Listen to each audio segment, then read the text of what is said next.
Vamos fazer algumas pequenas alterações no nosso código, uma por um erro que eu não tinha percebido e outra para melhorar aqui a visualização dos dados. Bom, quando a gente estava criando aqui os nossos dados de treinamento, e a gente dividiu os dados de treinamento, eu tinha falado que 80% dos dados iam para o treinamento e 20% para a validação. Só que eu não percebi que a gente colocou aqui o parâmetro test size como 80%. Isso quer dizer que 80% dos dados estavam indo para o teste e só 20% para o treinamento. A gente pode mudar isso aqui de duas formas. Se a gente pegar e colocar isso aqui como 20% vai e 20% para avaliação e fica os outros 80% para o treinamento, mas existe o parâmetro aqui também que a gente poderia mudar, que daria na mesma, eu acho que até fica um pouquinho mais didático, que seria o train size. Então, o meu tamanho do treinamento, 80%. Agora, melhor para treinar. Ótimo, isso é muito bom. A segunda coisa que eu falei, deixa eu rodar isso aqui agora. Vou rodar bem. Era esse parâmetro aqui. Eu falei que ele era muito ruim para a gente ter um sentimento de se o nosso ajuste, se a nossa predição ela era boa ou era ruim. Isso aqui é o valor do erro elevado ao quadrado, do erro médio elevado ao quadrado. Por que é ruim? Vamos pegar a dimensão dos nossos dados. Está na ordem ali de 30 mil. Se a gente tiver um erro razoavelmente pequeno, 5 mil, então vamos supor, a gente consegue prever ali uma variável que era para ser 30, está entre 25 a 35 mil. 5 mil de erro. 5 mil elevado ao quadrado, vamos supor que nosso erro médio é 5 mil. 5 mil elevado ao quadrado dá um número enorme. Então a gente não tem aquele sentimento. A gente precisaria de um parâmetro mais fácil da gente comparar aqui. Por exemplo, qual que é o percentual de erro médio, qual que é o erro médio absoluto. E aí, a gente, para cada biblioteca que a gente tem, existe esse negócio chamado documentação, que ela fala tudo que a biblioteca faz. Estudar a documentação é uma das formas que a gente tem de entender a biblioteca. E aqui na biblioteca TensorFlow, a gente tem métricas para a gente avaliar, para a gente ver quão bom está o nosso modelo ou não. Então, se a gente vier aqui em Overview, ele fala de todas as métricas que a gente pode usar. Então, a gente não estava usando a acurácia, a binary cross entropy, então ele vai falando o que é cada uma. Se a gente clicar, a gente vai ver o que é cada uma, como é calculada. E a gente está usando aqui, até agora a gente tinha usado o erro quadrático médio, né? Aonde que está o erro quadrático médio? Inclusive eu vi que eu podia usar só a abreviação que dá certo também, eu já até troquei aqui, ó. Eu sempre escrevia mean square error, só troquei o loss aqui para MSE que dá na mesma, então dos dois jeitos dá certo. Mas a gente tem outras formas interessantes, que é o, o mean square error que a gente tem aqui, que a gente está usando, ou a abreviação dele, MSE, mas a gente tem aqui ó, o mean absolute error, que é o erro médio absoluto. O erro médio absoluto é uma métrica muito boa para a gente acompanhar, porque a gente vai ter um sentimento real de quanto está o erro em relação à nossa variável de saída, porque ele vai ter a mesma dimensão da nossa variável de saída. Então, se o meu erro médio for, eu estiver errando por 5 mil dólares, vai aparecer 5 mil dólares ali. Então, vamos pegar isso aqui, ó, eu vou copiar, dei um Ctrl C, e vou vir aqui no nosso modelo, no nosso compilador do modelo, e eu vou colocar aqui a métrica. Métricas. Ó, lembra, isso aqui não vai influenciar o treinamento. Eu estou treinando com o erro médio quadrático, certo? Erro mean square error. Estou treinando com o erro médio quadrático. Mas eu vou ter essa métrica só para eu saber o que está acontecendo ali dentro. Então, vou colocar aqui, tem que ser entre aspas, né? Agora, eu tenho essa métrica para acompanhar. Eu estou treinando com o erro médio quadrático. Por que eu estou treinando com o erro médio quadrático? Porque ele vai me ajudar a penalizar erros muito grandes. Erros muito grandes, elevado ao quadrado, vão ficar maiores ainda, e aí o foco do ajuste dos pesos vai estar mais nesses erros maiores. Então, quanto maior o erro, maior elevado ao quadrado, maior ainda, e aí mais penalizado vai ser. Só que para a gente comparar, para a gente tomar como métrica, vamos pegar o erro médio absoluto. Vamos rodar isso aqui mais uma vez. E agora a gente vai ter aqui ó, o erro médio absoluto do treinamento e o erro médio absoluto da validação. Agora fica muito, muito mais fácil da gente entender. Ó. Tá com 19 mil. Deixa eu rodar de novo isso aqui, porque normalmente eu consigo algo um pouquinho melhor do que isso. O que acontece? A gente... aqui não ajudou muita coisa, né? Deixa eu rodar de novo. Dá um Ctrl F9 aqui, vai rodar mais uma vez. Por que eu estou fazendo isso? Porque dependendo do peso que você inicia, ele consegue reduzir mais. Agora ele está reduzindo bem melhor. Então começou com 19 mil de erro, 19 mil dólares. Então tudo que ele previa, na média, tinha 19 mil dólares de erro, o que é uma coisa horrível. Mas agora a gente vê que ele terminou o treinamento com 6 mil dólares, 7 mil dólares de erro. Então, se era para prever 30 mil, ele pode estar prevendo 37 mil ou 23 mil. Então, agora a gente tem pelo menos um sentimento do que está acontecendo aqui dentro. Tá bom o treinamento? Não tá bom o treinamento, mas a gente está usando nada de neurônio, está usando poucas épocas, né? Se for lembrar, a gente está usando nada, zero. Isso aqui é uma rede neural burra, ela não vai conseguir prever mesmo. Mas beleza, a gente está no caminho. A gente está focando aqui em como avaliar se essa rede neural vai ser boa ou não. E isso aqui já está um pouquinho melhor para nós, certo? Isso aqui já melhorou um pouquinho.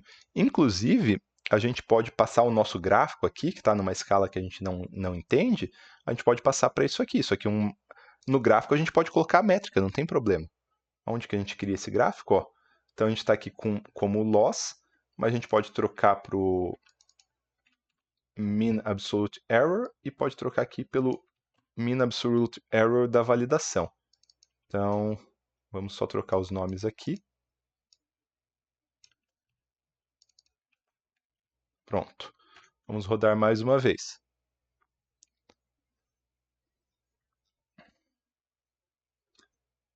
Ó, agora, pode ver, agora não tá sendo tão bom um treinamento, mas tá, melhorou no final. Mas ainda tá um erro muito grande, certo? Ainda tá um erro enorme isso aqui. Isso aqui não é um erro que a gente quer. A gente quer melhorar isso aí. Então, finalizou, ó. Agora a gente tem aqui, então, a gente começou com um erro na casa dos 1.000 dólares, da validação maior do que o do treinamento, isso é normal, o da validação ser maior do que o treinamento, e aí ele vai caindo com o tempo. Legal, foi treinando ao longo de 100 épocas, ele foi aprendendo alguns padrões e aí ele sabia o que fazer. Bom, vamos só finalizar essa aula fazendo um gráfico bem interessante. Eu vou quase que colar o código dele aqui, mas eu quero antes disso falar dele um pouquinho para vocês. Quando a gente trabalha com previsão de dados, é muito comum a gente fazer o gráfico do predito, do real pelo predito pelo real, tanto faz. Como é que é esse gráfico? Desculpa. A gente vai pegar uma série de dados, por exemplo, os dados de validação. Os dados de validação não foram usados no treinamento, são bons dados para isso. Ou poderia ser os dados de teste, mas a gente não trouxe os dados de teste aqui para o Python ainda. Vamos pegar com o dado de validação por enquanto. A gente tem uma matriz X de dados de validação. Eles contêm todos os dados de entrada ali, os valores fechamento, abertura, mínimo e máximo de hoje, de ontem, de antes de ontem, de antes de ontem, de antes de ontem, até o quinto dia para trás. E a gente pode tentar prever o próximo dia. Se a gente pegar esse próximo dia real e plotar lado a lado com o previsto, se a minha previsão for boa, vamos supor, o real é 20 mil, o previsto tem que ser 20 mil. O real é 25 mil, o previsto tem que ser 25 mil. O real é 60 mil, o previsto tem que ser 60 mil. Então, se a gente plotar y real por y previsto, tem que dar uma reta com inclinação igual a 1. Isso é um ótimo ajuste. Então, a gente pode fazer isso, a gente pode usar o nosso modelo treinado agora para fazer previsão, para criar um y previsto e comparar com o y real. O que vocês acham da gente fazer isso? Eu vou mostrar como fazer isso aqui bem facinho para vocês e aí a gente vai para a próxima aula. Então, a gente vai gerar os dados para a gente plotar esse gráfico. A gente quer criar uma matriz de y previsto, certo? A gente quer criar uma matriz de y previstos. O que a gente vai fazer? A gente não tem um modelo treinado agora, a gente já treinou o modelo, então a gente tem um modelo treinado. E a gente não pode usar esse modelo para fazer previsões. A gente já viu isso. Isso aqui, ó, model.p. Não vai aparecer? Olha a função que a gente tem aqui, ó, predict. A gente pode criar previsões, porque não é para isso que a gente está criando a rede neural, para criar previsões. E a gente quer criar previsões a partir do quê? Bom, a gente tem os dados de validação, vamos usar eles por enquanto. Depois a gente pode prever com outros dados, mas a gente tem os dados de validação. E aonde estão os dados de validação? Na variável xval. x_val.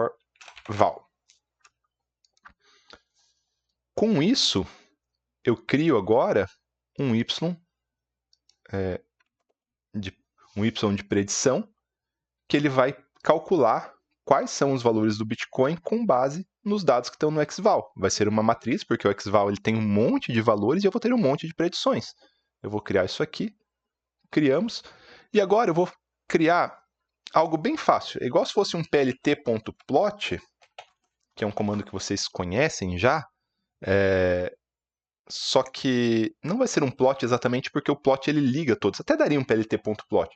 Vamos lá, plt.plot. Eu quero plotar o quê? O y real, que está lá dos meus dados experimentais, pelo y predito. Aonde que está o y real? O y real está no y val. Guardei no y val. Onde que está o y predito? Y predito, da predição. Vamos colocar aqui um bo. Um bo é para ele ficar bolinhas azuis. Olha aqui nosso gráfico. Está quase uma reta. Aí o ideal é que seja uma reta. Eu vou colar um código para ficar um pouquinho mais bonito aqui para criar o gráfico, colocando alguns parâmetros que vai deixar esse gráfico um pouquinho mais fácil de visualizar. Só para, como não é o assunto da aula, eu já vou colar tudo certinho aqui para nós. Então vamos criar o gráfico aqui.